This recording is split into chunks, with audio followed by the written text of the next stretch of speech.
Chapter 4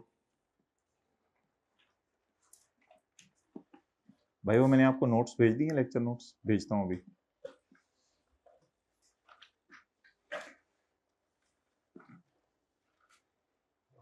okay भाई तशरीफ लें पेज 41 पे। पेज 41 पे डेफिनेशन लिखी हुई है एओपी की। एओपी में क्या क्या आएगा माय डियर? एओपी में एक फर्म आएगी। भाई फर्म से मुराद ये होता है कि दो या दो से ज्यादा बंदे मिलके कारोबार शुरू कर दें। मैंने आपको बताया था सैटरडे को भी क्लास होगी, 29 रमजान को हमारी लास्ट क्लास होगी, फिर आगे जो है वो 30th को छुट्टी हो जाएगी, अगर ईद हुई तो बहरहाल वो 4 छुट्टियां होंगी। AOP includes the following. A firm, firm होता है दो या दो से ज्यादा बंदों का आपस में मिलके कोई कारोबार करना।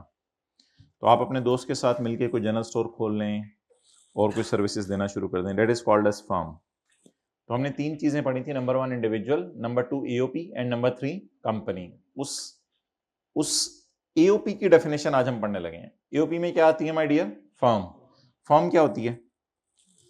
फर्म मीन्स द रिश्ता between the persons who have agreed to spend life together. Okay, sorry, who agreed to share profits of the business, जिन्होंने ये सोचा कि हम बिजनेस के प्रॉफिट शेयर करेंगे। कैरिड ऑन बाय ऑल, हो सकता है सारे बिजनेस में आ जाएं, और any one of them acting for all, हो सकता है सारे जब दुकान खुले आया करें, हो सकता है उनमें से सिर्फ थोड़े से आए, उससे कोई फर्क नहीं पड़ता। तो एक साइलेंट पार्टनर का कॉन्सेप्ट भी होता है कि कोई पार्टनर घर बैठा हुआ, कोई मसला नहीं, बैठा रहने दो, लेट हिम। तो फर्म मींस द रिश्ता between the two persons who have agreed to share the बोले profits of a business carried on by all or any one of them acting for all. Page number 41। A Hindu undivided family, ये concept कोई इतना important नहीं है। जिस वक्त पाकिस्तान और हिंदुस्तान की तकसीम हुई थी, तो हिंदुस्तान से वो लोग जो पाकिस्तान में अपने कारोबार चला रहे थे, तो अगर वो अभी तक अनडिवाइडेड है, यानी एक ही फैमिली वो कारोबार कर रही है, तो that is called as Hindu undivided family. तो हिंदू अनडिवाइडेड फैमिली को भी एओपी ही कहा जाएगा। यानी ऐसे हिंदू जो मुसलमान यानी नहीं है ये लोग, और इकट्ठे कारोबार चला रहे हैं, बस एक ऐसी लफ्ज़ है, तो उनको भी हिंदू अनडिवाइडेड फैमिली कहा जाएगा। आर्टिफिशियल जुडिशियल पर्सन कोई इतनी इंपॉर्टेंट बात नहीं है। आर्टिफिशियल जुडिशियल पर्सन का मतलब है कि कानून की, जुडिशियल होता है कानून की नज़र में, आर्टिफिशियल होता है मसनूई। तो कानून की नज़र में एक मसनूई पर्सन, मिसाल के तौर पे मॉडल टाउन के इलाके में, model town young students association, ऐसी यंग स्टूडेंट्स ने कोई एसोसिएशन बना ली, कोई घर वगैरह लोगों को अरेंज करके दे दिए, लाइब्रेरी वहां खुलवा दी, कोई स्पोर्ट्स के लिए इक्विपमेंट अरेंज करवा दिया, ऐसे लोगों ने मिलकर को काम शुरू कर दिया, लेकिन प्रॉफिट कमाना इनका मकसद नहीं है। तो बस वैसे ही लोगों के फायदे के लिए उन्होंने काम शुरू कर दिया। ये ऐसे ही आप लिख सकते हैं, लेकिन ऐसा इसका कोई फायदा नहीं है, लिखना तो लिख लें। तो model town young student association, इन्होंने मिलकर जो है वो काम शुरू कर दिया। Okay next.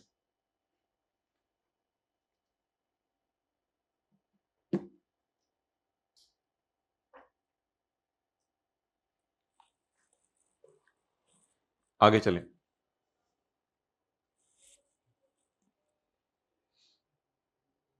ये 9,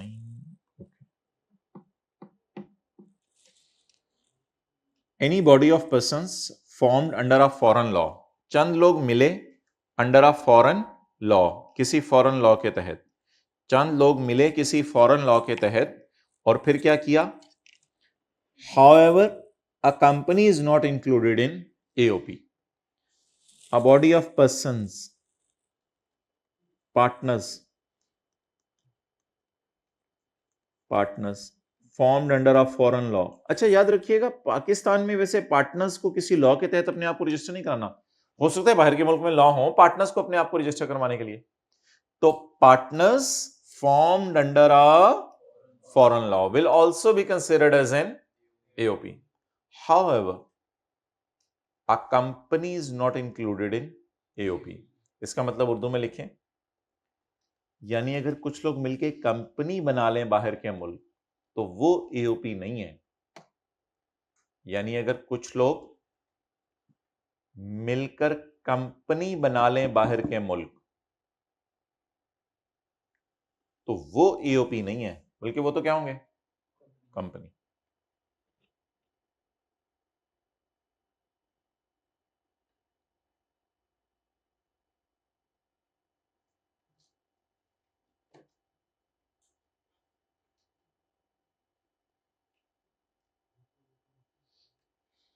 बल्कि अगर कुछ लोग मिलकर कंपनी बना लें बाहर के मुल्क,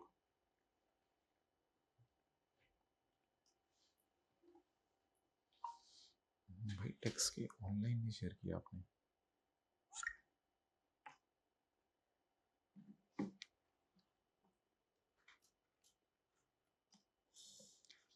फर्म मींस, सॉरी फर्म का तो खत्म हो गया ना।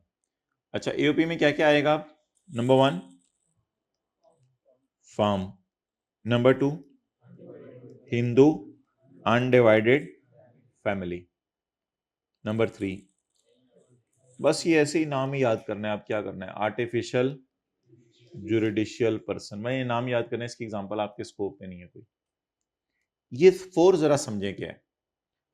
चंद लोग पार्टनरशिप के तौर पे काम शुरू किया और बाहर के मुल्क में अपने आप को एज अ पार्टनर उन्होंने रजिस्टर करवा लिया, बट कंपनी के तौर पे अगर अपने आप को रजिस्टर करा लिया फिर वो एओपी नहीं है, फिर वो क्या है, कंपनी। तो any body of persons, Chand partners आपस में मिले, फॉर्म्ड अंडर आ, और अपने आप को किस लॉ में रजिस्टर करवा लिया, foreign law. However a company is never included in AOP, लेकिन कंपनी कभी भी एओपी में शामिल नहीं होगी। Okay, member, member in relation to an AOP includes a partner in a partnership firm। तो मेंबर से मुराद है पार्टनर जो कि पार्टनरशिप फर्म में है। Member in relation to an AOP includes a partner in partnership firm, यानी firm के अंदर जो पार्टनर्स होते हैं उनको मेंबर्स कहा जाता है। अच्छा मोहतरम, आप सबके आने का इंतजार किया जा रहा था, जिन्होंने आना था वो आ गए। अब हमारी बड़ी इंपॉर्टेंट डिस्कशन शुरू होने लगी है आज की। ट्रस्ट और यूनिट ट्रस्ट की डेफिनेशन रहेगी, वो फिर हम एंड पे करेंगे। कंपनीज के लिए टैक्स रेट 29% है। कंपनीज के न्यूमेरिकल तो वैसे आपके सिलेबस में नहीं है। अच्छा, tax on taxable income. For purpose of charging tax, हमने पाकिस्तान में जो लोग इनकम्स कमाते हैं उनको डिफरेंट हेड्स के अंदर डिवाइड कर दिया। वो हेड्स कौन से हैं उनकी हम डिस्कशन करने लगे हैं आज। पाकिस्तान में मिसाल के तौर पे कॉलेज में कैशियर हैं, जहां ने आप फीस जमा करवा के आए हैं, कॉलेज में कैशियर है, वो क्या कमा रहे हैं हमारे कॉलेज में, इनकम फ्रॉम, क्योंकि ये बिजनेस उनका नहीं है, तो वहां एम्प्लॉई है यहाँ पे, तो वो क्या कमा रहे हैं, इनकम फ्रॉम सैलरी। इसी तरह शाम को उन्होंने अपने घर के अंदर कोई ऑनलाइन कपड़े बेचने का स्टोर खोला हुआ है, तो वो उसको ऑनलाइन ऑर्डर्स वगैरह देखते हैं जाके मोबाइल पे कितने आए, फिर उनको डिलीवर करते हैं, डिस्पैच करते हैं। तो ये क्या बन गया, उनकी इनकम फ्रॉम बिजनेस, ये बन गई उनकी इनकम फ्रॉम बिजनेस। तो एक ही वक्त में वो सुबह के वक्त सैलरी कमा रहे हैं और शाम के वक्त इनकम फ्रॉम बिजनेस। फिर हो सकता है उन्होंने अपने घर का ऊपर वाला पोर्शन किराए पे दिया हो, तो इसको हम पढ़ेंगे इनकम फ्रॉम प्रॉपर्टी, यानी किराया आ रहा है इनको, इनकम फ्रॉम प्रॉपर्टी। किसी कंपनी के उन्होंने शेयर खरीद के बेच दिए, किसी कंपनी के उन्होंने शेयर खरीद के बेच दिए, इसको क्या कहेंगे, इनकम फ्रॉम कैपिटल गेन। और इनकम फ्रॉम अदर सोर्स, इसके अलावा इन्होंने कोई इनकम कमाई, मिसाल के तौर पे इनकी शादी हुई तो वलीमे पे सलामी मिली, तो वलीमे पे जो पैसे मिले ये that will be income from, वलीमे पे सलामी लेना इनका बिजनेस है, कारोबार है, वलीमे अपने करा के से सलामी लेते हैं। नौकरी शुरू कर दी है कहीं, वलीमे पे सलामी मिली नहीं, तो that will be there income from other source. Okay, तो बहरहाल इनकी मिसालें आपको लिखने की जरूरत नहीं है, क्योंकि इनकम फ्रॉम सैलरी के चैप्टर पे हमें तकरीबन 15-16 दिन लगेंगे, बिजनेस के चैप्टर पे 20 दिन लगेंगे, प्रॉपर्टी के चैप्टर पे 3 दिन लगेंगे, कैपिटल गेन के चैप्टर पे 5 दिन लगेंगे, अदर सोर्स के चैप्टर पे हमें 3 दिन लगेंगे। तो अब हमने ये चैप्टर्स पढ़ने शुरू करने हैं। जैसे ही चैप्टर 4 खत्म होगा तो हम सबसे पहला चैप्टर शुरू करेंगे छोटा वाला, इनकम फ्रॉम प्रॉपर्टी, फिर हम अदर सोर्स और कैपिटल गेन करेंगे इंशाल्लाह। तो उम्मीद है ईद से पहले पहले इनकम प्रॉपर्टी का चैप्टर हम शुरू कर देंगे।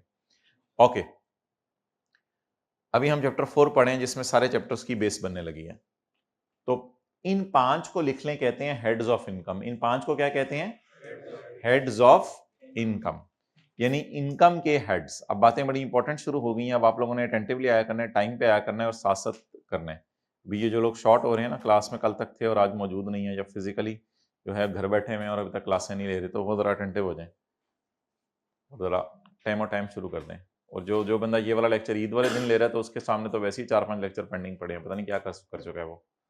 ओके, बहरहाल कवर करें, चलें, कोई मसला नहीं। अब जो हो गया वो हो गया, क्या उसका हम जो हो गया। सैलरी मीन्स आप कहीं नौकरी कर रहे हैं, बिजनेस मीन्स आप कहीं कारोबार कर रहे हैं, प्रॉपर्टी मीन्स आपने अपना कोई घर वगैरह किराए पे दिया हुआ है, कैपिटल गेन मीन्स आपने कोई शेयर वगैरह खरीद के बेचे हैं, अदर सोर्स मीन्स इन चारों के अलावा आप कोई और इनकम कमा रहे हैं। इन हेड्स ऑफ इनकम को जब जमा किया करेंगे तो इसका नाम क्या रखा करेंगे? Total income. इसका नाम क्या रखा करेंगे? Total income. टोटल इनकम में से आप माइनस कर देंगे ज़कात। इस साल जो आपने ज़कात जमा करवाई, जो आपने ज़कात पे की, वो आप माइनस करेंगे। लेकिन ज़कात के बारे में हम पढ़ेंगे, ज़कात सिर्फ तब माइनस करने की इजाजत होगी जब आप ज़कात पे करें ज़कात एंड उशर ऑर्डिनेंस के मुताबिक। तो वो हम एक लफ्ज़ पढ़ेंगे आने वाले दिनों में, अभी लिखने की जरूरत नहीं है। ज़कात एंड उशर ऑर्डिनेंस गवर्नमेंट का एक बनाया हुआ इदारा है, जिसको अगर आप जाके ज़कात देंगे तो फिर ज़कात आपकी सही समझी जाएगी, वरना आपकी ज़कात सही नहीं समझी जाएगी। तो टोटल इनकम में से आप माइनस करेंगे ज़कात। ज़कात जब माइनस करेंगे, मिटा दें वाइट, ज़कात जब माइनस करेंगे तो आपकी निकल आएगी टैक्सेबल इनकम। ये वो टैक्सेबल इनकम होगी जिस पे आपने रेट लगा के गवर्नमेंट को क्या पे करना होगा? टैक्स पे करना होगा। तो मिसाल के तौर पे एक बंदे की टैक्सेबल इनकम निकली है 20 लाख, तो 20 लाख पे फर्ज करें इसका टैक्स बनता है 22 लाख। ज्यादा नहीं हो गया? ज्यादा हो गया, कम कर लें चलें। इसकी इनकम बनी 20 लाख, 20 लाख पे इसका टैक्स बना 3 लाख, तो 20 लाख में से 3 लाख किसको दे देगा? गवर्नमेंट को दे देगा। लेकिन गवर्नमेंट कभी कभी डिस्काउंट दे देती है, टैक्स क्रेडिट दे देती है। टैक्स क्रेडिट का मतलब लिख लें डिस्काउंट, टैक्स छोड़ देती है, माफ कर देती है। गवर्नमेंट कभी कभी टैक्स क्या कर देती है? माफ कर। ये आपके पास नोट्स नहीं है क्या? किधर है नोट्स? किधर है? नोट्स चाहिए ना भाई, ये वो नोट्स मंगवा के दें। उसमें एक दो एग्जांपल्स भी हमने वो डाली थी, वो भी आपकी मिस हुई नहीं है। अच्छा, तो चलें फिलहाल बुक को इतना बड़ा मसला। तो taxable income, taxable income, tax liability आ गई। टैक्स लायबिलिटी में से आप क्या माइनस करेंगे? Tax credit. तो फॉर्मेट बन गया हमारा ये, इनको हम कहेंगे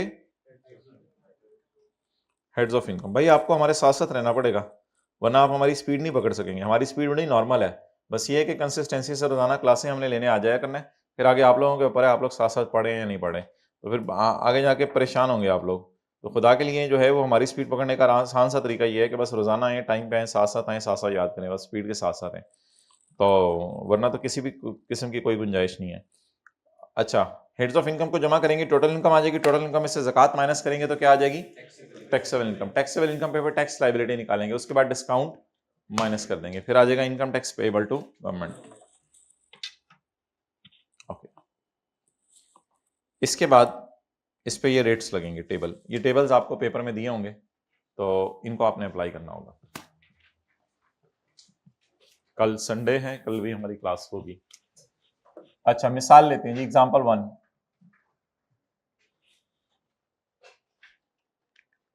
मिसाल के तौर पे एक साहब हैं जो कहते हैं कि मैंने इनकम फ्रॉम सैलरी कमाई है 7 लाख, और मैंने इनकम फ्रॉम बिजनेस कमाई है 4 मिलियन। बताएं जी टोटल इनकम कितनी बनी? 4700,000। ये इसकी आ गई टोटल इनकम 4700,000। इसके अलावा इसने कैपिटल गेन, प्रॉपर्टी या अदर सोर्स इनकम नहीं कमाई। फिर इसने ज़कात दी, ज़कात माइनस करने की इजाजत है। ज़कात इसने पे की 50,000। तो बता दीजिए अब ये टैक्स गवर्नमेंट को किस पे देगा? 46,50,000। 4650,000, ऐसा ही है। ये क्या निकला इसकी? Taxable income. चलें जी, अब आप टैक्स निकालें। पहले यहां तक नोट करें।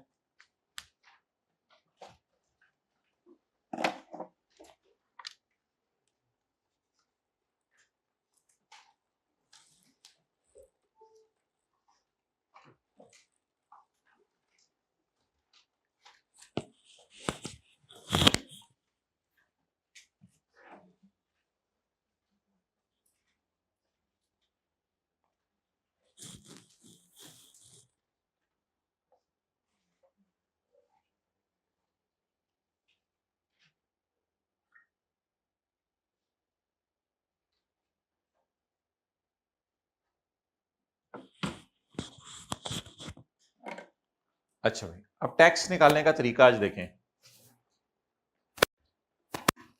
46,50,000 के ऊपर how we will calculate tax. Attentive हो जाए, जरा कैलकुलेटर्स निकाल लें और देखें। अगर आपकी इनकम, इस वक्त हम हैं पेज नंबर 42 पे, अगर आपकी इनकम 6 लाख से कम है तो रेट कितने परसेंट है पाकिस्तान में? 0%। 0%। एक मिसाल दे रहा हूं आपको। मिसाल के तौर पे सिक्योरिटी गार्ड है कॉलेज का, वो कहते हैं मेरी सैलरी है 40,000। 40,000 को मल्टीप्लाई करें जरा 12 महीने से, क्या जवाब आया? 4,80,000। 4,80,000 6 लाख से क्या है? कम है। तो कॉलेज वाले की सिक्योरिटी गार्ड कहते हैं कि जी मैं कमा रहा हूं सिर्फ 40,000 पर मंथ। 40,000 को आपने मल्टीप्लाई किया 12 से, तो जवाब 6 लाख से कम आ गया। तो वो इनकम बहुत कम कमा रहा है, इसलिए गवर्नमेंट, पाकिस्तान की गवर्नमेंट कह रही है आप देने की जरूरत। तो जिनकी इनकम कम है, जो थोड़े गरीब लोग हैं, पाकिस्तान की गवर्नमेंट कहती है बेशक आप टैक्स हमें ना जमा करो। Way the taxable income exceed 6 lakh but does not exceed 12 lakh. समझ आ गया? जब आपकी इनकम 6 लाख से ज्यादा है लेकिन 12 लाख से कम है। जब आपकी इनकम 12 लाख से ज्यादा है लेकिन 16 लाख से कम है। जब आपकी इनकम 16 लाख से ज्यादा है लेकिन 32 लाख से, जब आपकी इनकम 32 लाख से ज्यादा है और 56 लाख से कम है, आप बता दें कौन सा वाला सीरियल नंबर लगेगा? सीरियल नंबर 5 लगेगा मेरे ख्याल से। ये इनकम देखें 32 लाख से ज्यादा है, बताएं, और 56 लाख से कम है, यानी ये 32 और 56 लाख के दरमियान में है। तो अब बता दें कौन सा सीरियल नंबर लगेगा? 1 2 3 4 5 6 5, सीरियल नंबर 5 लगेगा। सीरियल नंबर 5 कहता है कि 6,50,000 तो आपने, ये टेबल पेपर में गिवन होंगे। सीरियल नंबर 5 कहते हैं तो 6,50,000 तो आपने मुझे देना ही देना है। गवर्नमेंट कह रही है आपने मुझे कितना टैक्स देना है? 6,50,000 तो आपने मुझे देना ही देना है, जमा 40% ऑफ अमाउंट एक्सीडिंग 32 लाख। अब इस 56 लाख का कुछ नहीं करना, कहते 32 लाख से जो ऊपर अमाउंट है उस पे भी मुझे कुछ दो। मेरी अमाउंट कितनी है? 4650,000। ये 4650,000 कितनी ज्यादा है 32 लाख से? कितनी ज्यादा है 32 लाख से?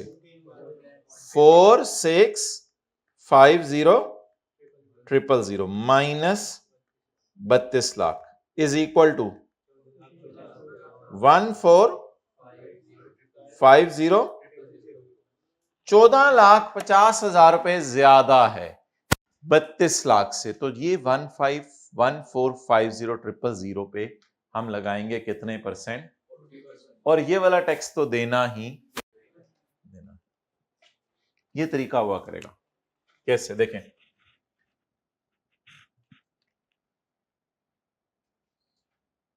बताएं। 6,50,000 ये तो आपने देना ही देना है, प्लस 40% ये 45%, 40%।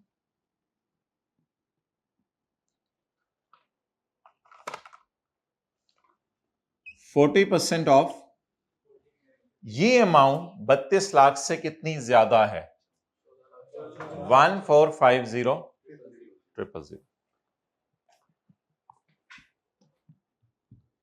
जी जवाब ग्रैंड टोटल 1230000। तो बड़े होके अगर आपने 46 लाख कमाया तो गवर्नमेंट को उसमें से 12 लाख दे आएंगे। 46 लाख में से 12 लाख गवर्नमेंट को दें। वो 12 लाख मांग रही है, 46 लाख तो आपने कमाया, तो दे आएंगे। अच्छा चलें, कुछ ज्यादा मांग रही है गवर्नमेंट। 46 लाख में से 10 रुपए मांग लेती।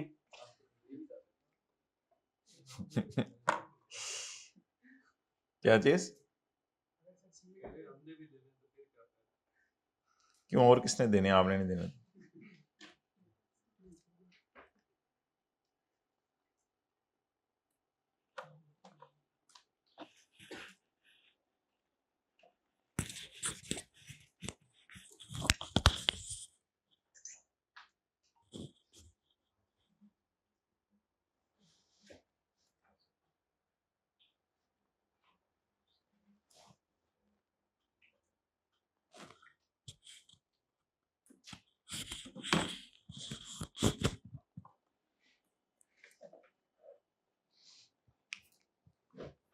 डन।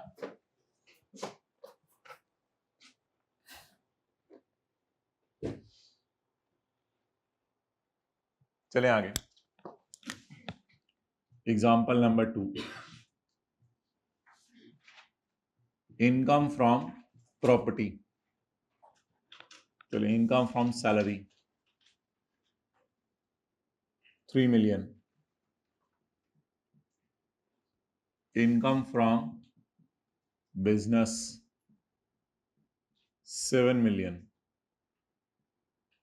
टोटल 10 million, लेस ज़कात 9 लाख। जी जवाब 91000000। This is your taxable income. लेकिन ज़कात से पहली वाली का क्या नाम है? Total income. चलें ये निकालें टैक्स।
जी कितना निकले भाई?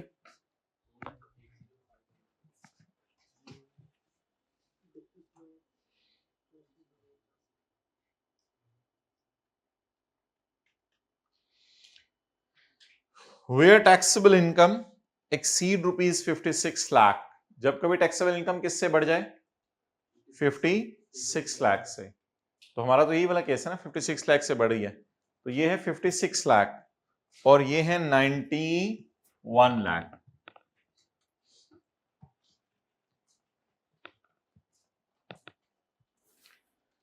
तो जब कभी ये टैक्सेबल इनकम बढ़ जाए तो फिर क्या करें?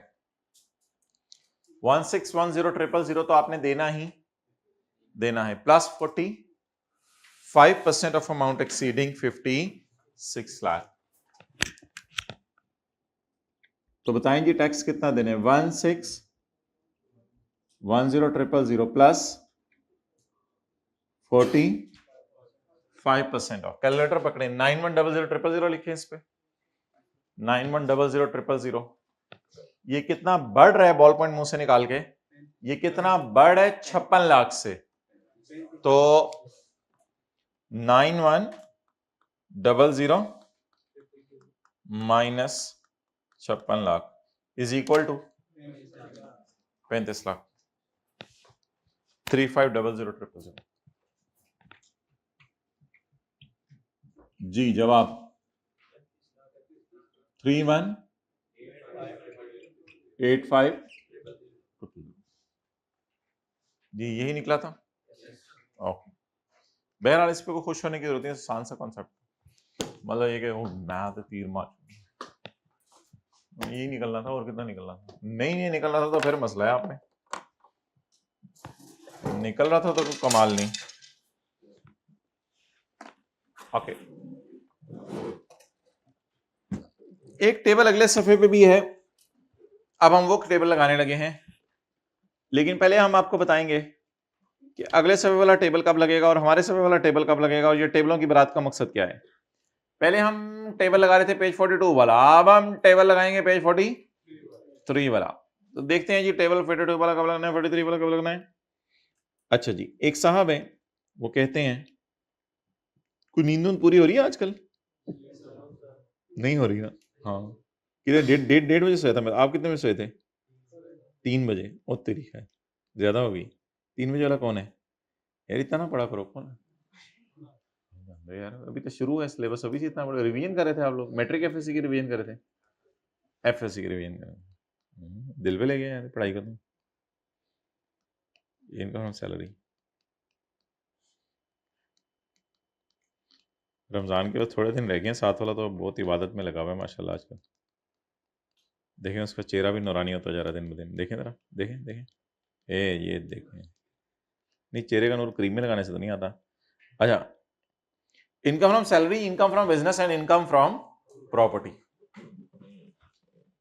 अब एक साहब है, वो कहते हैं कि मेरी सैलरी इनकम जो है वो है 6 मिलियन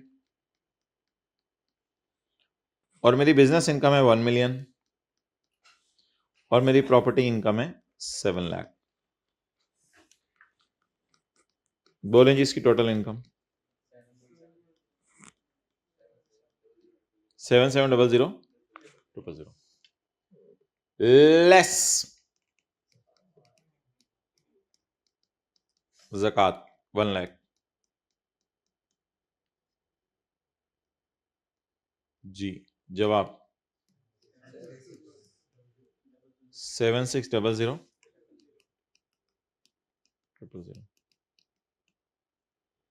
टैक्सेबल इनकम। नोट करें, फिर आगे चलते हैं।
अच्छा, हमारे रिमेनिंग टॉपिक्स कौन से रह गए, वो जरा भेजें मुझे।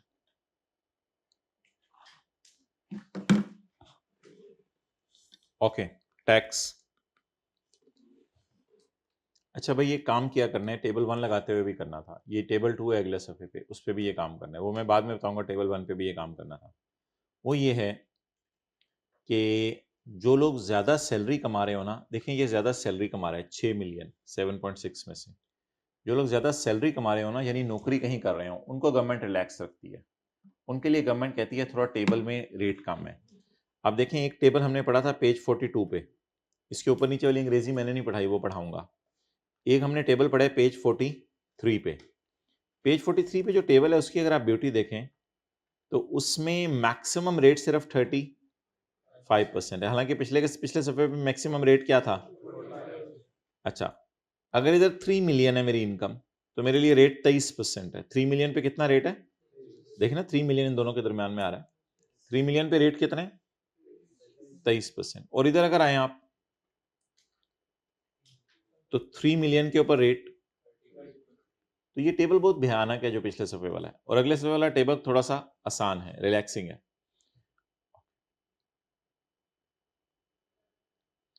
कब कौन सा टेबल लगाना है आज हम वो सीखने लगे हैं। आपने लगाया करने कैलकुलेटर पे, पेपर में ये शो नहीं करना, ये जो मैं रेड मार्कर से कर रहा हूं ये पेपर में शो नहीं करना। आपने लगाया करना है इस पे 75%, कैलकुलेटर पे लगाएं जी 75%। फिलहाल अगर आपने रजिस्टर पे लगाना है तो लगा लें, कोई मसला नहीं। इसका 75% लगाएं जी। 57000000, ये लगा दिया 75%। फिर इसको कंपेयर करना है इससे, सिर्फ सैलरी से वर्सेस वाली कैलकुलेशन, वर्सेस सैलरी कम तो टेबल 1, सैलरी कम तो टेबल 1, लेकिन अभी तो सैलरी इस फिगर से ज्यादा है। इस फिगर से कह रहा हूं, सैलरी इस फिगर से क्या है? क्या आपको पता है 5.7 से ज्यादा है 6? बस साबित हुआ कि अब टेबल 2 लगेगा। सैलरी कम तो टेबल 1 वरना टेबल 2। टेबल 2 अब पढ़ेंगे। टेबल 2 क्यों क्यों इसको मैं कह रहा हूं, देखिए ना पेज नंबर 43 पे क्या लिखा हुआ है, टेबल 2।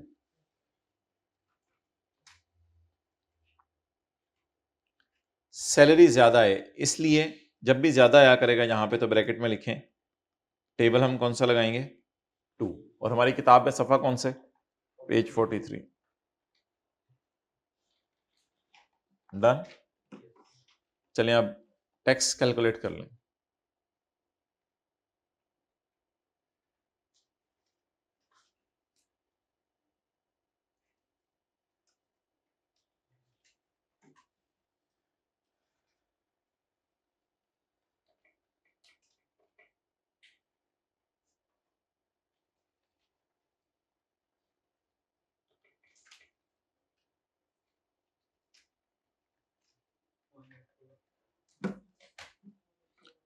ठीक है भाई, शेयर कर दें।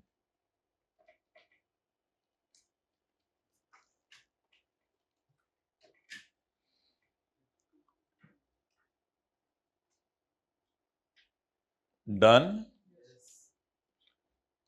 भाई, वो शेयर कर दो जरा ग्रुप में, लेक्चर A1 A2 शेयर हो गए हैं, अपलोड हो गए। हाँ जी, 76 लाख ढूंढने के सीरियल में गिर रहा है, 76 लाख। ओ सीरियल नंबर 6 में कितना देना ही देने हैं? जमा 35% ऑफ अमाउंट एक्सीडिंग 41 लाख, जमा 35% ऑफ अमाउंट एक्सीडिंग 41 लाख। जी कितना देना ही देना है? 6 लाख 16, जमा 35% ऑफ अमाउंट एक्सीडिंग 41 लाख। ये अमाउंट 41 लाख से कितनी ज्यादा है? अच्छा, इस 57 लाख का कुछ नहीं करना होता, ये सिर्फ कंपैरिजन के लिए है ना। अब टैक्स तो आपने 76 लाख पे निकालना ना, अब ये मिटा देना बस। जब जब डिसाइड हो गया टेबल 2 लगाना है तो बस जी बोले 76000000 कितना ज्यादा है 41 लाख से? जी बताएं।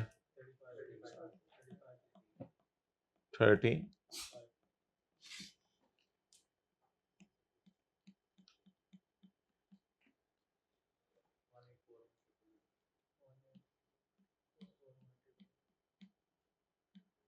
184100।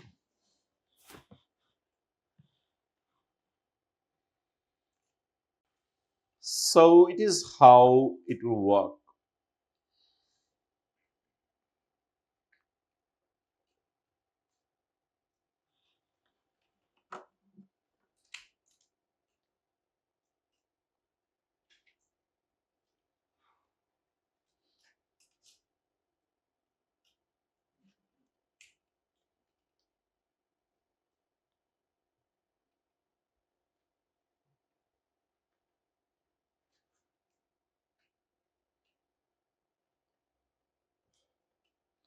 नहीं भाई, नोट्स नहीं, अभी तो लेक्चर शेयर करो ना। नोट्स तो मैं पहले ओके करूँ, नोट्स पहले मैं देख के तसल्ली से ओके करूँगा फिर।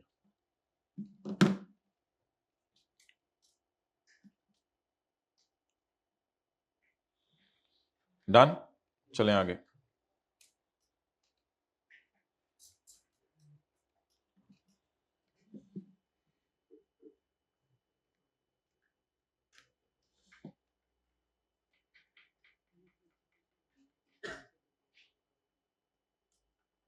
अब वो जो दो हमने लगाए थे वो देखें।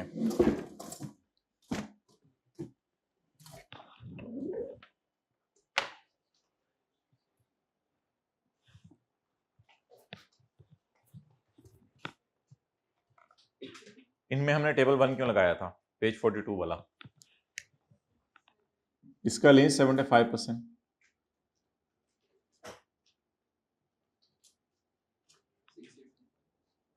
6825 000। तो सैलरी इससे कंपेयर करें, सैलरी कम तो टेबल, इसलिए हमने टेबल 1 लगाया था। यानी पिछले सवाल के डेटा में भी कोई मसला नहीं था, हमें कौन सा टेबल वहां लगाना चाहिए था, टेबल 1 ही लगाना चाहिए था। और इधर देखें, multiplied by 75% is equal to 34। अब कंपेयर करें इसे सैलरी से, तो सैलरी कम तो टेबल 1, इसलिए पिछले दोनों में हमने सही टेबल लगाया, हमने कोई गलती नहीं की,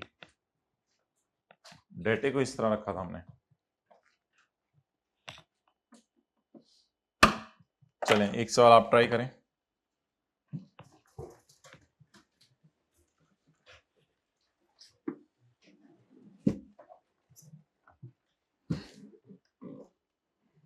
भाई खुदा के लिए साथ साथ पढ़ लीजिएगा इस सेशन में,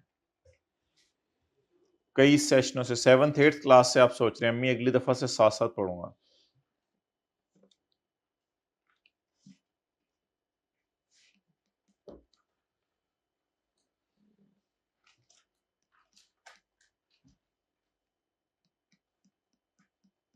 क्या सहरी की आज,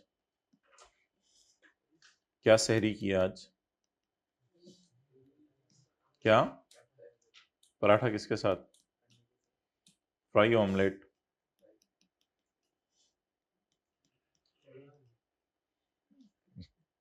आपने क्या सहरी की है, जल्दी बताते रहो ना, आप बता दो। मैंने नहीं की मैं अच्छा, आपने क्या सहरी की है भाई, पराठे और चने, माशाल्लाह। अच्छा जी, टोटल करें 71 लाख।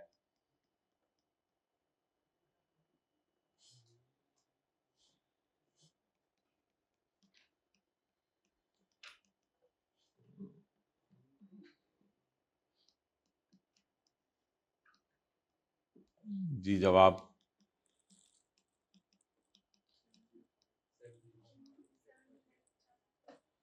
70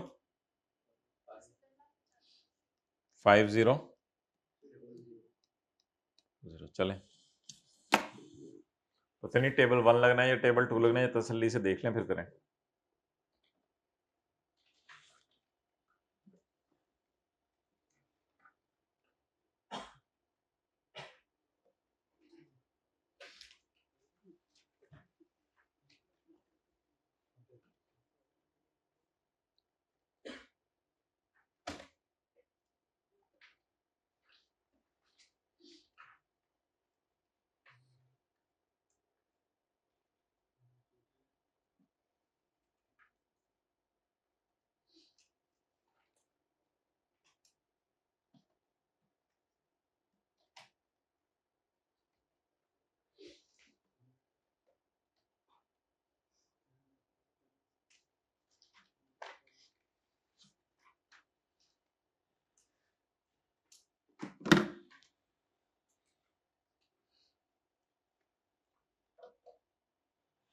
उस्मान से पूछें कॉल्स हो गई हैं।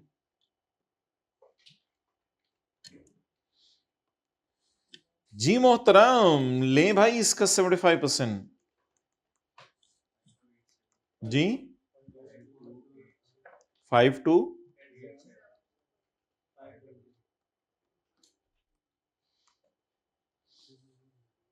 कंपेयर करें सैलरी से, सैलरी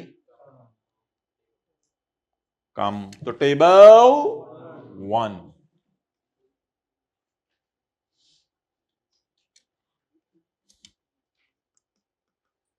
लगाएंगे टेबल 1।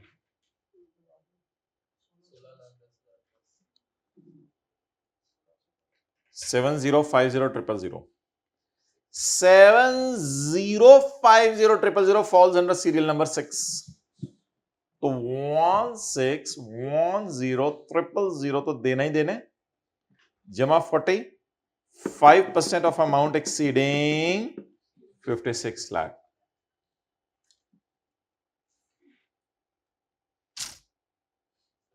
जी जी वो भी कर लेते हैं, जमा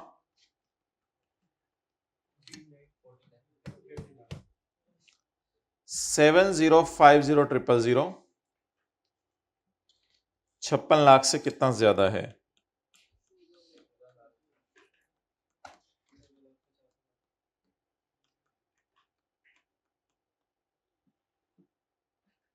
वन 1450000।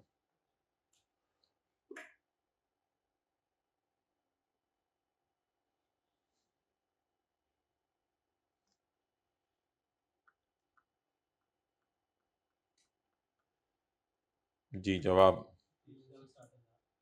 3 लाख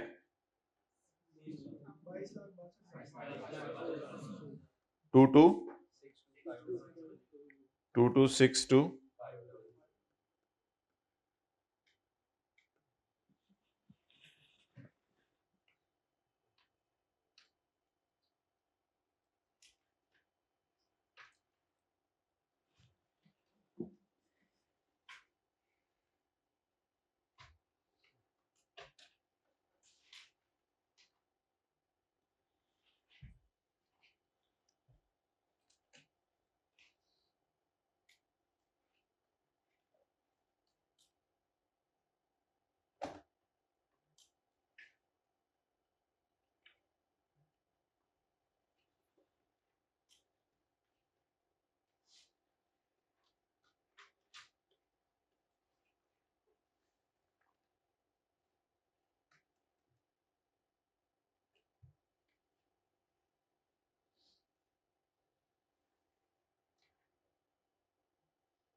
ओके।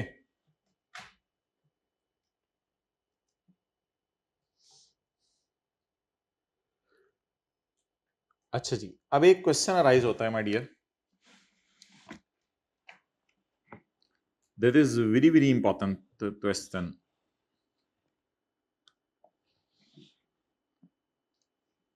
कि अगर कभी किसी बंदे की साल की इनकम 10 मिलियन से ज्यादा हो, अगर किसी की साल की इनकम 10 मिलियन से ज्यादा हो, तो इस केस में ये जो पहला सफा है, पहला टेबल है, इस केस में उसको 10% सरचार्ज देना पड़ेगा, यानी ज्यादा टैक्स देना पड़ेगा। वही जो टैक्स हमने निकाला उसको 10% ले लेंगे। और अगर सैलरी वाला केस है और आपकी इनकम 10 मिलियन से ज्यादा है, तो फिर आपको 10 मिलियन, ये कौन सी 10 मिलियन टैक्सेबल इनकम, टैक्स ज़कात माइनस करके जो थी, अगर ये टैक्सेबल इनकम 10 मिलियन से ज्यादा है और सैलरी वाला केस है, तो फिर आपको सरचार्ज सिर्फ देना पड़ेगा 10% नहीं, 9%। करते हैं जी सवाल, देखते हैं टेबल 1 लगना या 2 लगना है। एक साहब है, वो कहते हैं मेरी इनकम फ्रॉम सैलरी 9 मिलियन,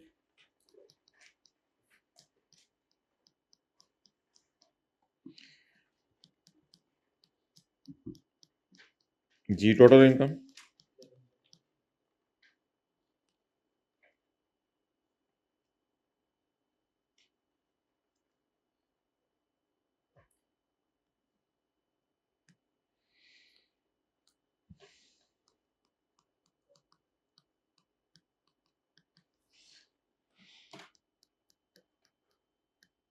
जी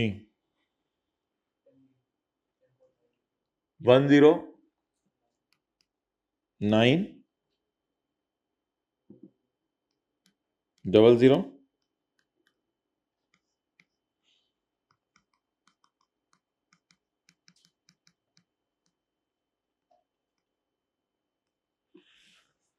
करें जी।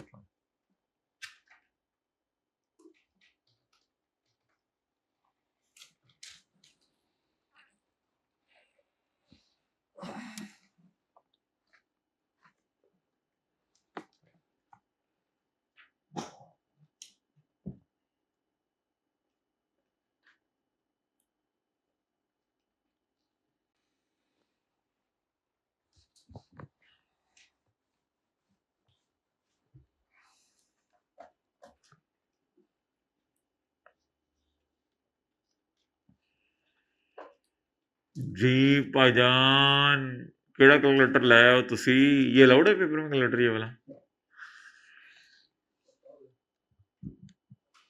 इंटू 75%।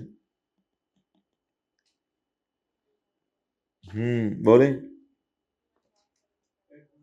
817500। इसे कंपेयर करें सैलरी से वर्सेस, तो सैलरी कम तो टेबल 1, तो सैलरी ज्यादा तो टेबल 2, 2 तो टेबल 2 लगाएं जी, टेबल 2।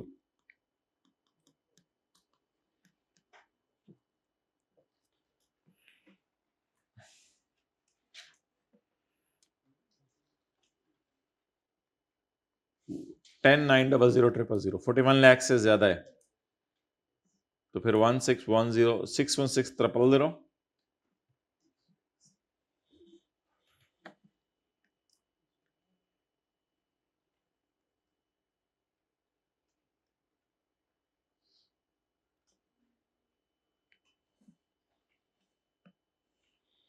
जी बोले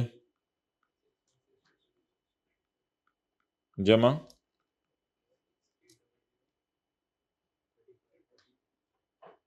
जमा 30 of amount exceeding 41 lakh.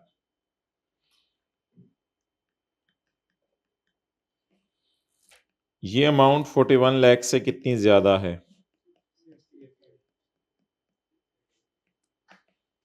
68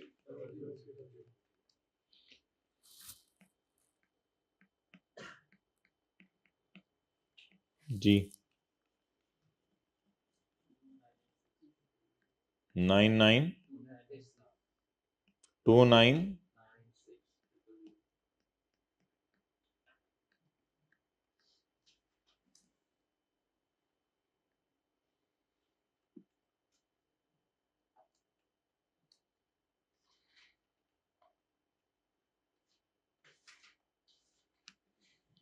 okay, अब सरचार्ज कैसे लगाने बताएं? इस फिगर का कितने percent?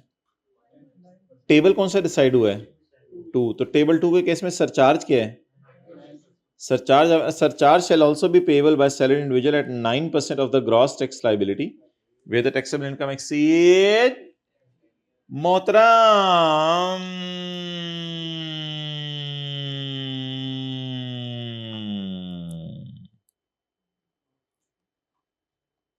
this figure is greater than, that's why we will apply the surcharge and we were not applying the surcharge. इसलिए अब हम सरचार्ज लगाएंगे, इससे पहले हम सरचार्ज नहीं लगा रहे थे क्योंकि इससे पहले इनकम 10 मिलियन से बड़ी ही। So let's apply the surcharge together today guys.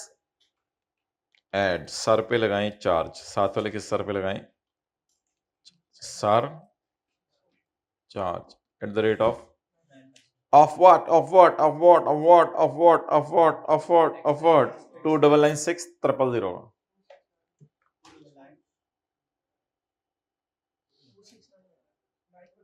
9% है 269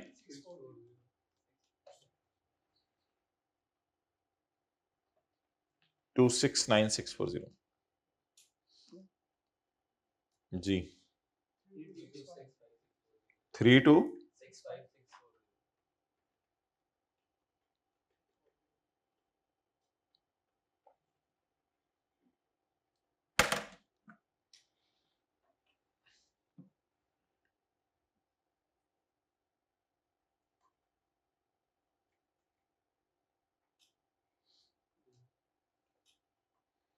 अस्सलाम वालेकुम, क्या हाल है भाई? खैरियत से हो? आज मिलते हैं इंशाल्लाह मगरिब में। भाई इसी को देख रहे हो, मेरे बहुत दोस्त हैं, मैं जिस मर्जी को मैसेज करूं, मैं एक और को करता हूं अभी आपके सामने। ये लो अभी कर देते हैं। अस्सलाम वालेकुम, क्या हाल है भाई? काफ़ी दिन हो गए नहीं मिले, आज शाम में मिलते हैं इंशाल्लाह। ठीक है, और कर लेते हैं, और बंदे इतने हैं, बंदे ही इतने नहीं, इतना की दावा नहीं। अस्सलाम वालेकुम समीर, क्या हाल है? खैरियत से हो? काफ़ी दिन से नज़र नहीं आया, आज असर में मिलते हैं इंशाल्लाह। एक यार बंदे इतने हैं, नहीं सोच है, बंदे कर लेते हैं, कोई मसला ही नहीं। अस्सलाम वालेकुम उस्मान, क्या हाल है? खैरियत से हैं? यार आज तरावी के बाद मिलते हैं, टाइम निकालो। इतना बड़ा बंदे बड़ा। अच्छा जी, अब आप मुझे ये बताएं कि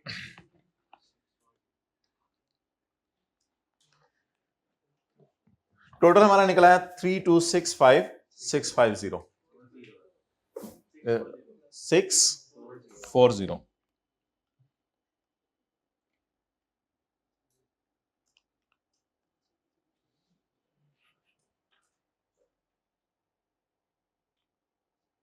एक करोड़ 9 लाख के ऊपर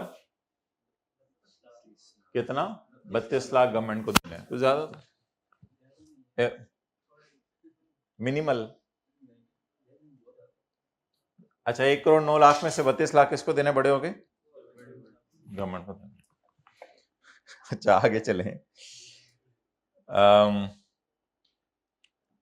page number 43, page number 43, point number 2,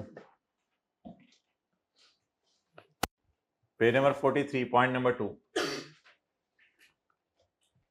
where the income of an individual chargeable under the head income from salary, जब किसी की इनकम चार्जेबल हो under the head income from exceed 75% of his taxable income, जब आप इस income का 75% लें और सैलरी इससे ज्यादा आ जाए तो कौन सा टेबल लगेगा?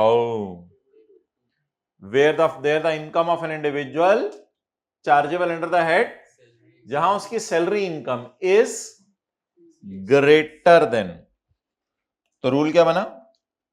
Income from salary is greater than 75% of taxable income.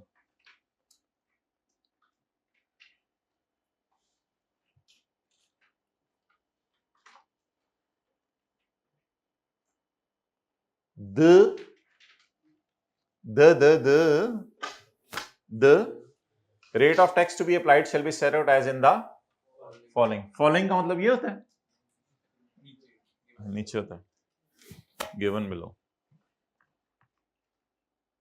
Taxable income rate of tax. Salaried person कौन होता है? सैलरीड बंदा वो नहीं होता जो सैलरी कमाए. सैलरीड बंदा वो नहीं होता जो सैलरी कमाए. सैलरीड बंदा वो होता है जिसकी टैक्सेबल इनकम का 75% लें और सैलरी उससे ज्यादा आ जाए तो उसको क्या कहते हैं? Salaried person. यानी ये बंदा अच्छी खासी क्या कमा रहा है? सैलरी कमा रहा है. An individual whose income from salary exceeds the 75% of the taxable income in a tax year will be considered as a salaried person. तो जिस बंदे की टैक्सेबल इनकम का आप 75% ले और सैलरी उससे ज्यादा आ जाए उस बंदे को क्या कहा जाएगा? Salaried person. A surcharge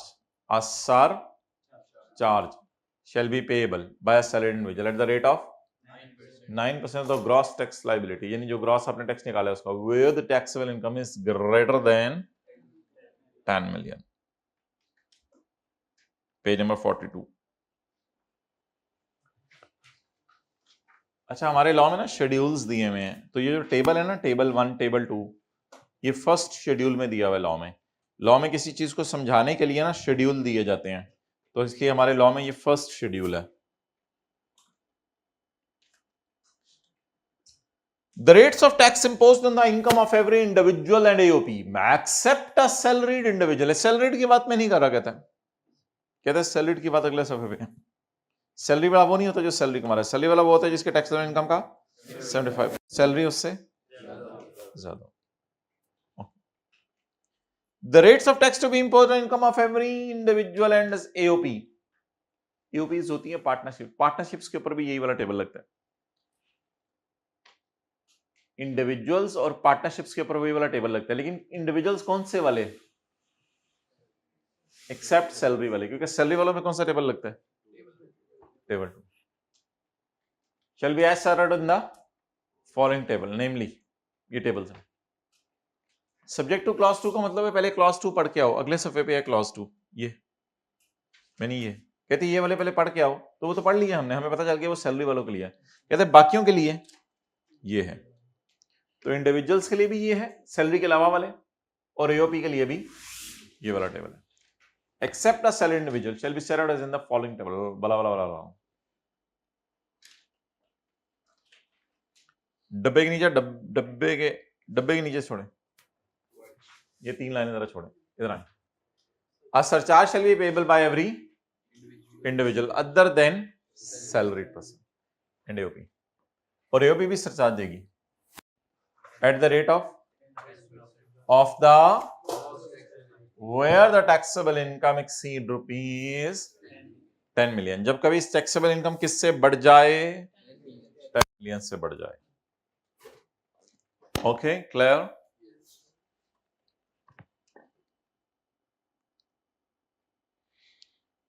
Provided that in case of an AOP, provided that मतलब कि इससे एक हटके आपसे बात कर रहा हूं. मतलब ये कि आप जैसे किसी को कहें कि भाई हमने फलां जगह जाना है, provided that you come on time, यानी कि शर्त ये है कि तुम टाइम पे आ जाओ तो फिर ही निकलेंगे, वरना तो फिर क्या फायदा.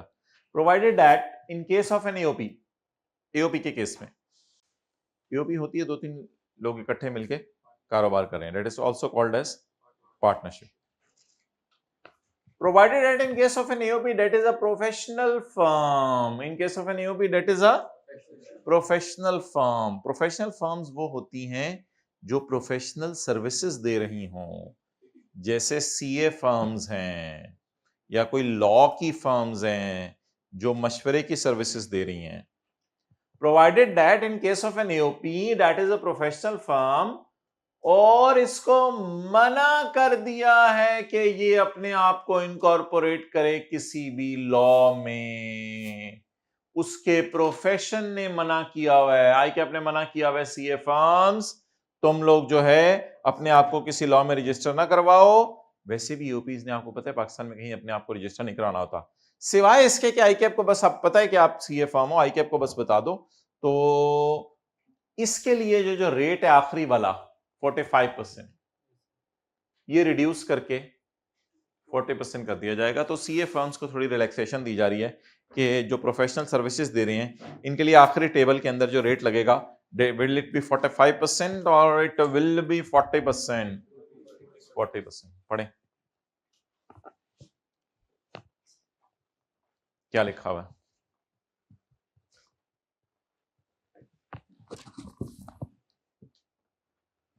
A surcharge shall also be payable.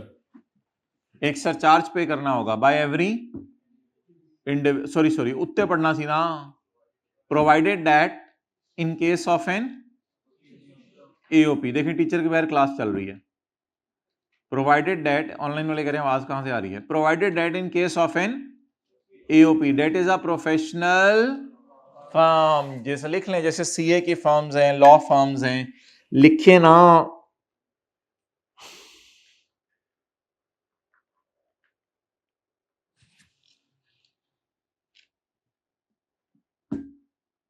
इनको मना कर दिया गया है। और भाई किस चीज से मना किया गया तुम्हें? Prohibited from incorporation by any law or rule of body regulating their profession का नाम लिखे आई कैप, अंडरलाइन करें, बॉडी रेगुलेटिंग देयर प्रोफेशन।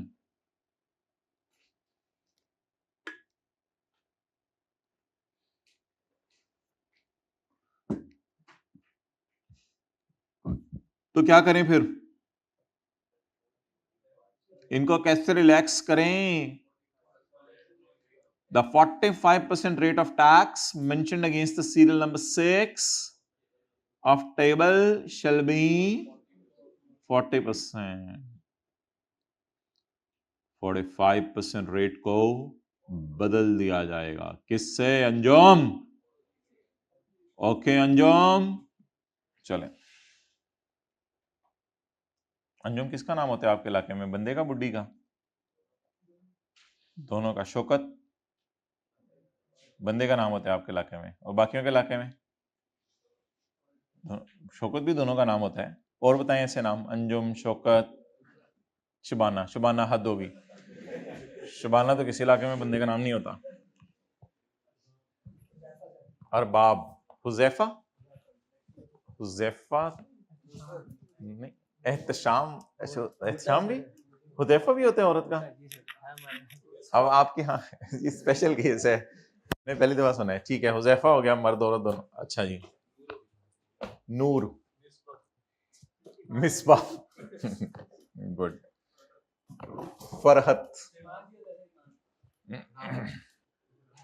राहत, मुसर्रत। ही तो बहुत लंबी लिस्ट बन गई है माशाल्लाह। माशाल्लाह, ऐसे सवाल आ जाए पेपर में तो मजे हैं आपके। ओके, अच्छा जी, क्या बोला आपने? रियाज।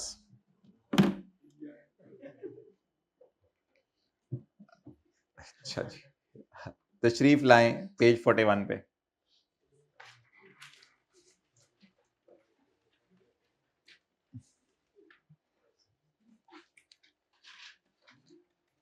Income tax shall be imposed for each tax year। Income tax कब लगेगा? हर साल। Income tax shall be imposed for charge at the rate specified in the, ये किसके ऊपर लगेगा जो रेट कहां बताया गया है? वो जो अभी हम देख के आए हैं। And shall be charged on every person whose taxable income for the year, और हर उस बंदे पे लगेगा जिसकी इस साल क्या होगी? Taxable income. पाए ना, सफा ही नहीं लग रहा, पाए ना, सफा नंबर 41। चलो फिर दोबारा पढ़ो। Income tax, control Z। Income tax लगाया जाएगा हर साल, उन रेट्स के ऊपर लगाया जाएगा जो फर्स्ट शेड्यूल में है। हर बंदे पे लगाया जाएगा जिसकी टैक्सेबल इनकम मौजूद है। Income tax shall be computed by applying the rate of tax on the taxable income. Rate किस पे लगाया जाएगा? Taxable income. And the tax credit shall be subtracted from, और ऊपर वाली फिगर में से क्या माइनस किए जाएंगे? लेस किए जाएंगे टैक्स क्रेडिट। लेस किए जाएंगे टैक्स क्रेडिट। टैक्स क्रेडिट्स का प्रॉपर चैप्टर है, चैप्टर नंबर 6, वो इंशाल्लाह हम पढ़ेंगे तो पता चलेगा what are the tax credits. Tax credit एक डिस्काउंट होता है,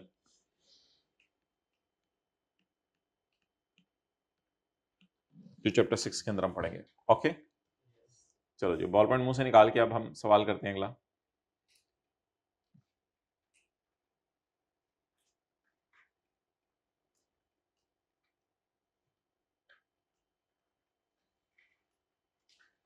ये जरा करें,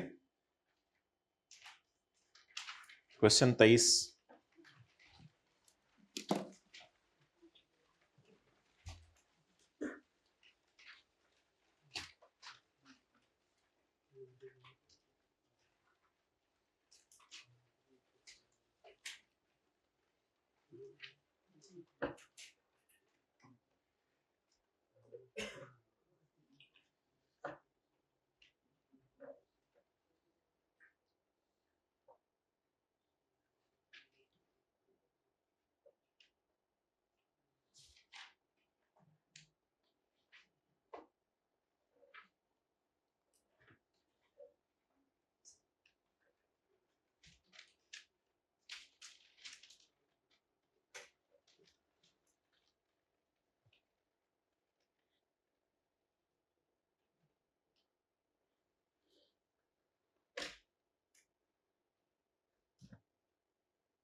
जी कितने दिन बने हैं?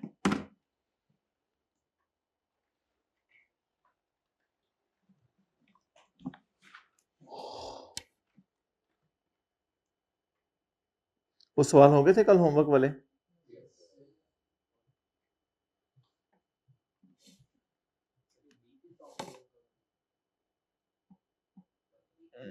ये ना लीप ईयर नहीं होगा, नहीं 28 नहीं ना।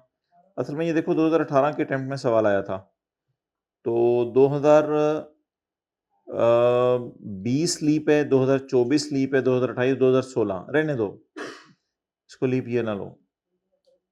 अगर 28 का सवाल आ जाए फिर ठीक है, फिर सही कह रहे हो। असल में 2018 आया था ना, इसलिए मैं इसको 2018 समझ लो। समझ आई ना? 20x8 अजीब सा लफ्ज़ है ना। हाँ जी,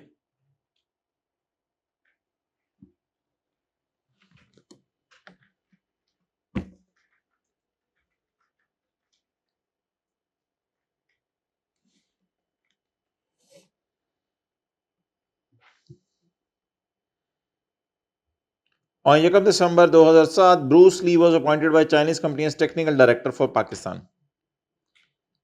He has provided the following detail. Arrival in Pakistan. Jacob December को अपॉइंट हुआ, तो Jacob December से गिने या 15 से आया, जब वो गिने? जुलाई, अगस्त, अक्टूबर,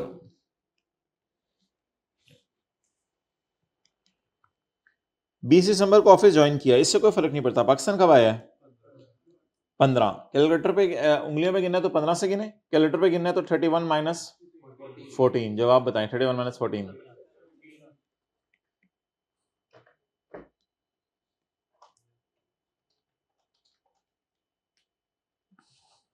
जनवरी,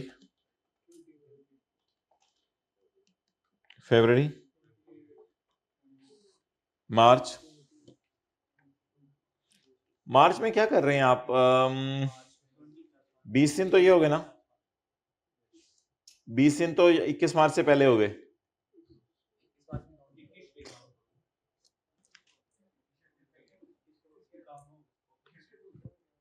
खाली 31वां दिन ना गिन लो, यानी 20 दिन 21 से पहले और 30 के बाद वाला एक दिन, 21 दिन ना लिख लें।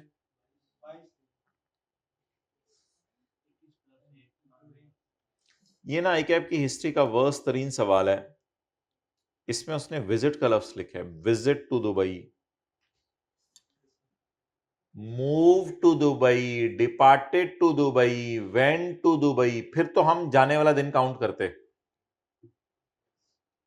अब ये लफ्ज अजीब सा है, विजिट टू दुबई, कि दुबई में इन दिनों में विजिट था इसका, तो फिर बजाहिर आप अब कह सकते हैं कि ये 20 को चला गया होगा, जाने वाला दिन 20 ही है बस। फिर असल में दुबई में उसका विजिट प्लान था, इन दिनों में उसने दुबई होना था। अब ये नहीं कि सुबह सुबह पहुंचा होगा 21 को, आप सेफली कह सकते हैं वो 20 को चला गया होगा, लेकिन इस तरह का सवाल आना नहीं चाहिए। आईकैप में इससे अच्छे सवाल आते हैं, उसमें लिखा होता है प्रोसीडेड टू दुबई ऑन 21, तो इसका मतलब है 21 का दिन गिन लें। ये विजिट वाला लफ्ज पहली दफा आया है, तो बेहतर है इसमें लोगों की राय ये है कि आप इसको समझ लिया करें कि विजिट का मतलब ये है कि उतने अरसे उसने उधर रहना है। तो फिर गया कब होगा? 21 को अगर उसने दुबई में रिपोर्ट करना है, अपने दफ्तर में जाना है या किसी काम पे जाना है, तो फिर 20 को एहतियातन चला गया होगा। ऐसे ही है ना, जैसे आप कहते हैं आप मेरे घर में ईद में अपने घर में विजिट कर रहा हूं, तो फिर ईद से एक दिन पहले ही जाते हैं ना आप लोग। विजिट मेरा ईद वाले दिनों में घर ही होगा, तो मींस, लेकिन ये अजीब सा लफ्ज़ है, वैसे इसको इस तरह करना नहीं चाहिए। आई कि आपको वाज़ेह तौर पे बताना चाहिए गया किस दिन है। आगे चलें, इसलिए मैंने फिर बस विजिट से मुराद ये है कि दुबई में ही है, तो फिर 20 को गया होगा दुबई, और 30 को भी उधर ही होगा, 31 को पाकिस्तान वापस आया होगा। आगे भी फिर वही है, फिर तो अब बहस की जरूरत नहीं। Visit to South Korea. अच्छा, अप्रैल में 11 दिन ये वाले, और फिर 22, 23, 24, 25, 26, 27, 28, 29, 30, 9 दिन, 12 जमा 9, 11 जमा 9, सॉरी जी, मई में, जून में नहीं, 4 से 9 तो नॉर्दर्न एरियाज में रहा है, पाकिस्तान के अंदर ही है ना। हॉलीडे स्पेंट इन पाकिस्तान मैंने कहा था गिनेंगे। 170। वैसे जवाब पे तो फर्क ना पड़ता, अगर आप वो 21 और 12 वाला दिन डाल लेते तो फिर 180 बन जाने थे। जो लोग जाने वाला दिन काउंट कर रहे थे, अगर उसको जाने वाला भी समझते तो जवाब पे फर्क ना पड़ता, शायद आईकैप सही कर ही देता आपको। लेकिन बेहतर है कि विजिट से मुराद समझिएगा कि उधर ही था, तो गया फिर उससे पहले होगा। तो इसको लिख लें, ये अजीब सा है, ये ऐसा सिनेरियो ऐसे से पूछना नहीं चाहिए, एक दफा उसने पूछा। तो विजिट से मुराद फिर हम लिया करेंगे कि उधर ही रहा, तो फिर गया उससे पहले होगा।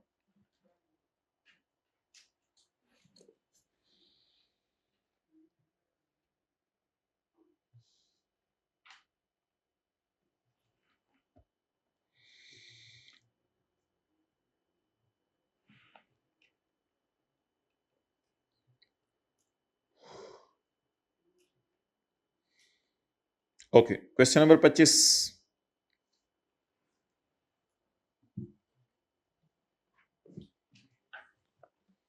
नोट करे थे तो कर ले।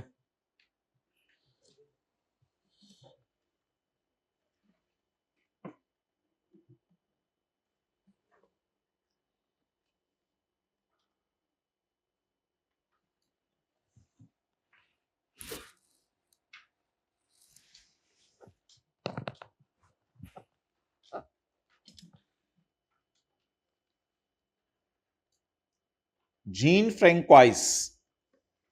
अच्छा भाई, उसके पहले ना ये थोड़ी सी एक रिवीजन करनी पड़ेगी।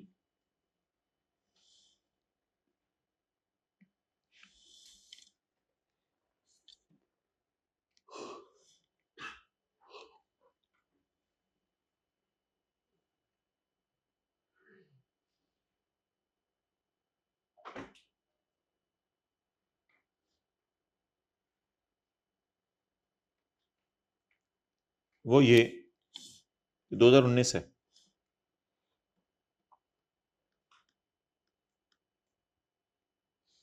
देखें, 1 जुलाई 17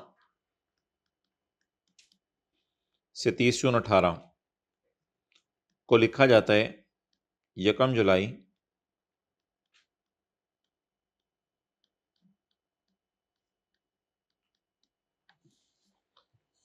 17 से 30 जून 18। ये तो नॉर्मल टैक्स ईयर है ना। तो इसको लिखा जाता है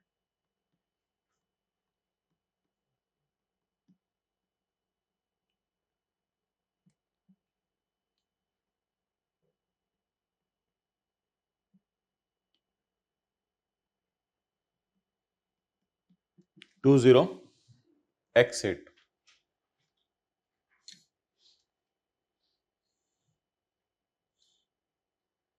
सबर आगे मुझे करवाएं। अगर यकम जुलाई 18 से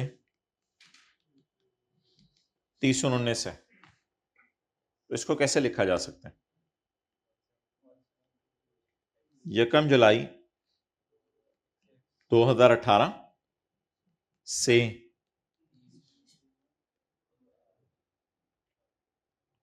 30 जून 2000x9, इसे कहेंगे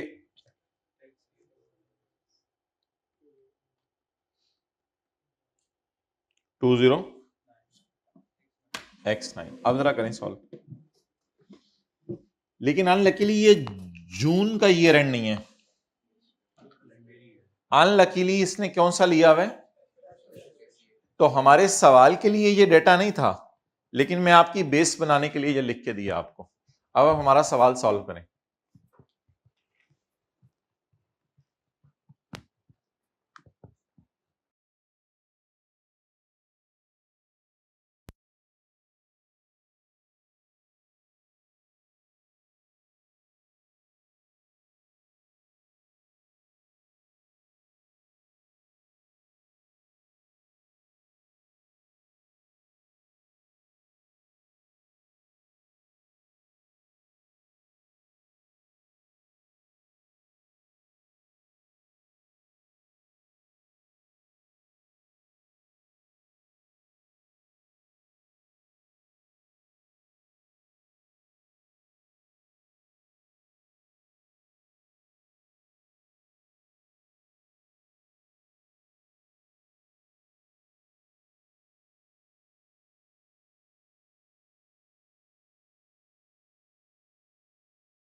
okay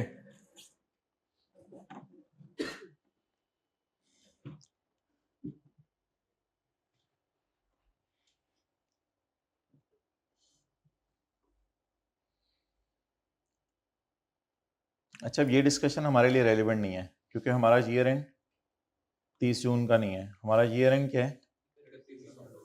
31 December. Jean Francois, designer, often visits to Pakistan for promotion of his products.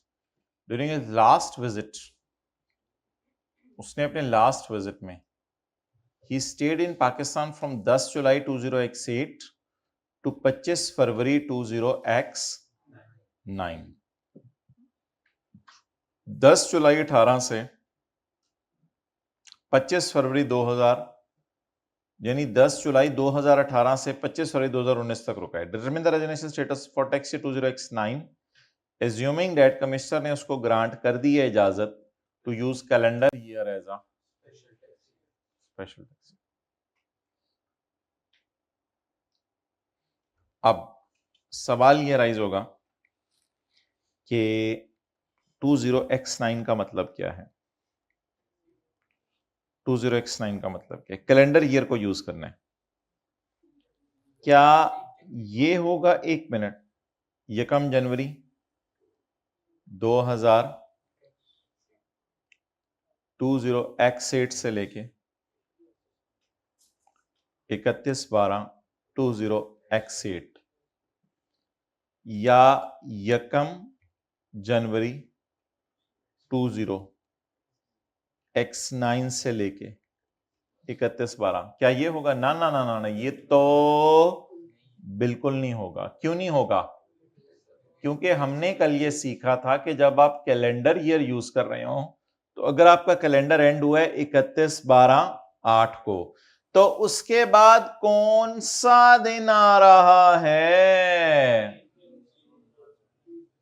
30 जून 2019। 31/12/8 के बाद कौन सा 30 जून आ रहा है? इसलिए ये थोड़ा सा जरा समझने वाला होता है कि असल में ना, वैसे तो इसका मतलब है 1 जुलाई 18 से 30 जून 19। इसका फील हो रहा है?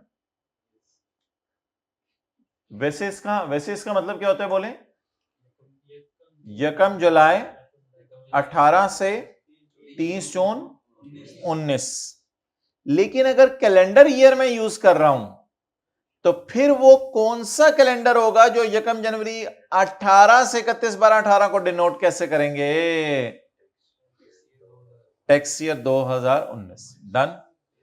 अब मुझे बताएं कि हमारा ये जो अरसा है 1 जनवरी 20x8 से 31/12/20x8 में ये कितना रुका? जुलाई में कैलकुलेटर पे गिनना है तो फिर 31 - 9 कर ले, क्या निकला? अगस्त में, सितंबर में, अक्टूबर में, नवंबर में, दिसंबर में 175 लिखें जी। Miss Jean Francois, miss slash he slash R. अच्छा, जीन फ्रेंकॉइस ही लिखा है ना बच्चों। Mr. Jean Francois is using calendar year as his special tax year.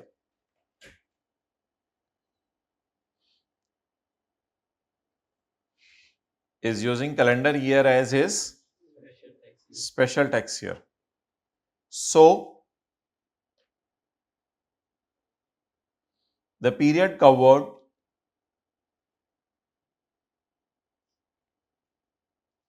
is from 1 January.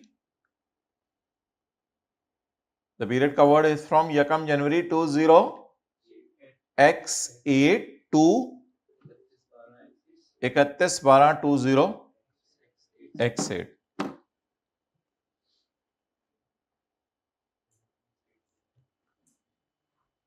which will be denoted by tax year 20x9.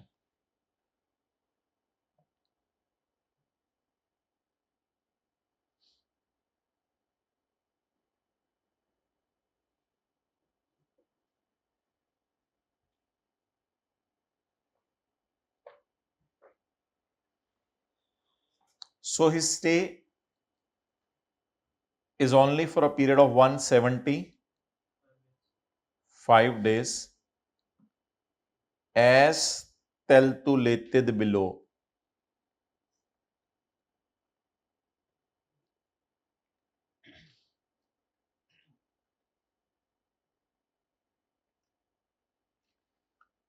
So उठ जा. So he will be considered as a non-resident married person, individual. So he will be considered as a non-resident individual.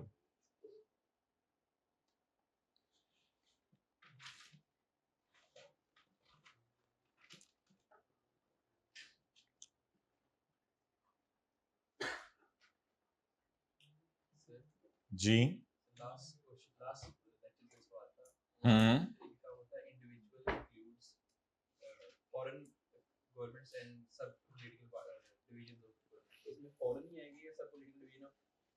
नहीं, federal Pakistan में है ही नहीं ऐसा कोई चक्कर, इसलिए फॉरेन ही है सब.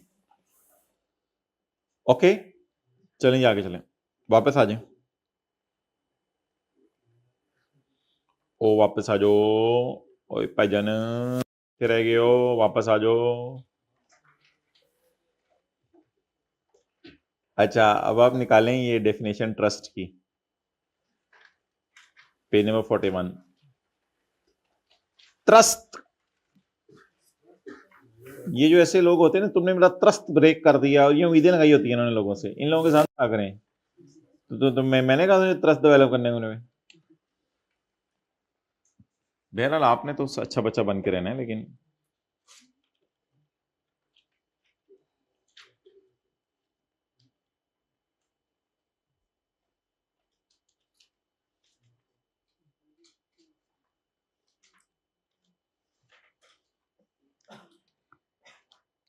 कुछ बंदे ऐसे हैं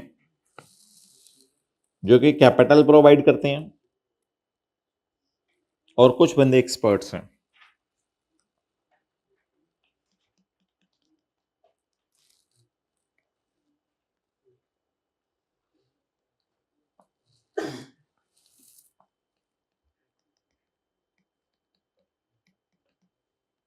कैपिटल प्रोवाइडर्स,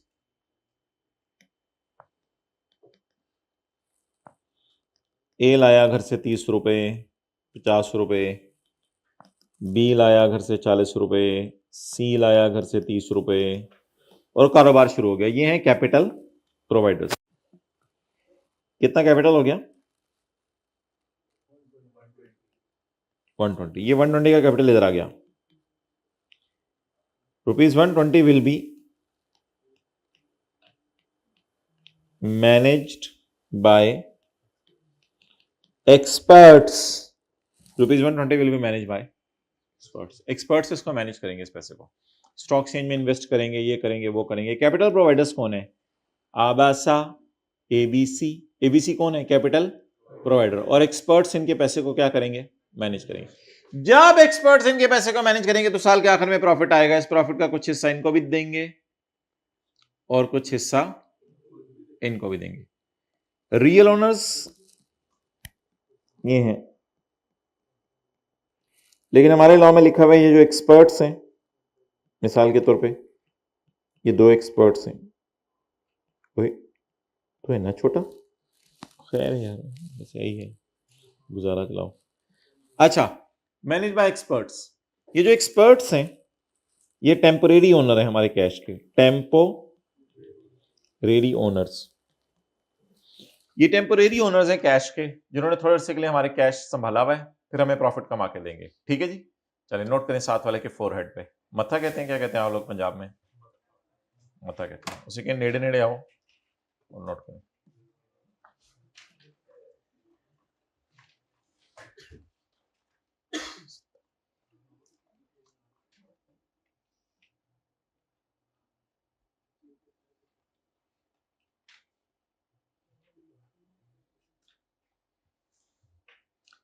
सुबह होती है, शाम होती है, यूं ही साथ वाले की जिंदगी तमाम होती है। हर गुजरने वाला एक साल इसको मौत के करीब लेके जा रहा है। ये समझने में बड़ा हो गया हूं।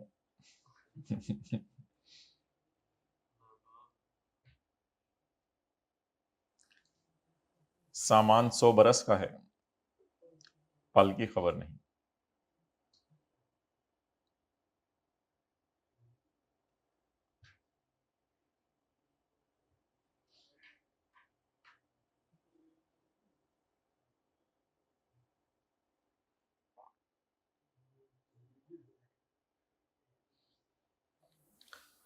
चलें भाई, जल्दी नोट करें।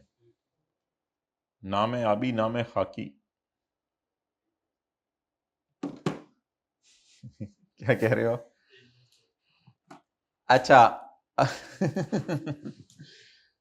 अब मुझे ये बताएं कि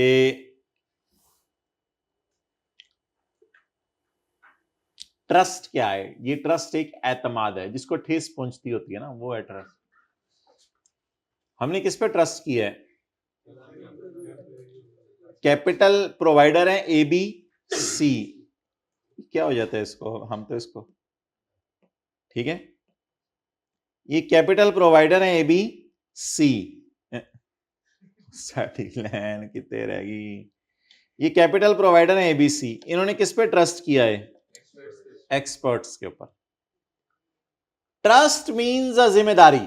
ट्रस्ट मीन्स अ जिम्मेदारी attach to the ownership of property. It is a जिम्मेदारी attach to the ownership of, and it arises out of confidence given to. कर लोगे तुम लोग, परेशान ना होना, मेरा पैसा संभाल लोगे, संभाल लोगे, संभाल लोगे। नहीं नहीं मैं लेके भाग जाऊंगा, नहीं नहीं नहीं नहीं, संभाल लोगे, तुम ऐसे नहीं हो, तुम ऐसे नहीं हो, नहीं नहीं नहीं, वापस आओ। हम इनको कॉन्फिडेंस दे रहे हैं, कोई नहीं, कर लोगे, कर लोगे। जैसे बच्चा नहीं होता, स्कूल जा रहा होता है, अम्मी नहीं पढ़ूंगा, बेटा पढ़ लोगे, पढ़ लोगे। नहीं नहीं अम्मी मैं नहीं पढ़ सकता, पढ़ लोगे, पढ़ लो। अम्मी आप भी तो नहीं पढ़ सकी, चलो मेरी खैर है, तुम पढ़ लोगे। आएगा कि बच्चे बड़े तेज हैं।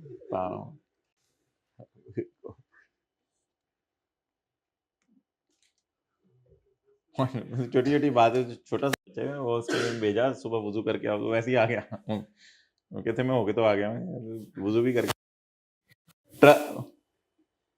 ट्रस्ट मीन्स अ जिम्मेदारी। ट्रस्ट क्या होता है? एक जिम्मेदारी। ट्रस्ट मीन्स अ जिम्मेदारी attach to the ownership of property, and it arises out of confidence given to and accepted by temporary owners, by experts। Confidence किसको दिया जाता है? एक्सपर्ट्स को, टेम्पोरेरी ओनर्स को।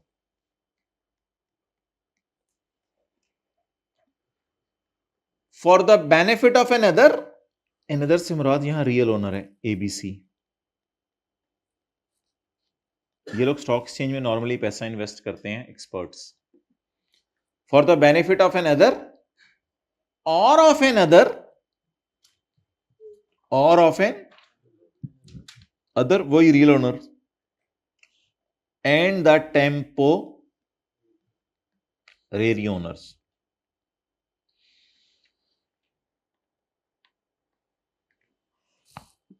And includes a unit trust. Unit trust इंशाल्लाह हम कल पढ़ेंगे। अभी इस ट्रस्ट को दोबारा देख लें। Sorry,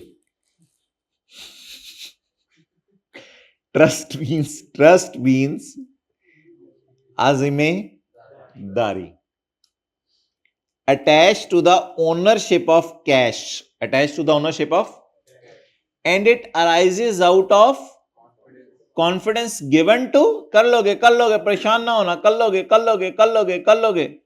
and accepted by the expert। सब कहते हैं आरजी, उन्होंने कहा ठीक है कर लेंगे, देखो क्या करते हैं हम, कर लेंगे। And accepted by the owners, owners से मुराद टेम्परेरी ओनर्स। इससे फायदा किसको होगा साल के एंड पे? असल फायदा तो रियल ओनर्स को होगा, क्योंकि इनको तो थोड़ा बहुत कमीशन मिलेगा। असल फायदा तो रियल ओनर्स को होगा। For the benefit of the real owners और of real and the temporary owners, या रियल ओनर्स और टेम्परेरी ओनर्स को भी इससे फायदा होगा। And it includes a unit trust, और इसमें एक यूनिट ट्रस्ट भी शामिल है। ओके, लास्ट दफा इस डेफिनेशन को पढ़ें। ट्रस्ट एक एतमाद है जिसमें जिम्मेदारी लगा दी जाती है to the ownership of a property, cash hand over कर दिया जाता है। इट अराइजेज आउट ऑफ एतमाद given to and accepted by आरजी ओनर एक्सपर्ट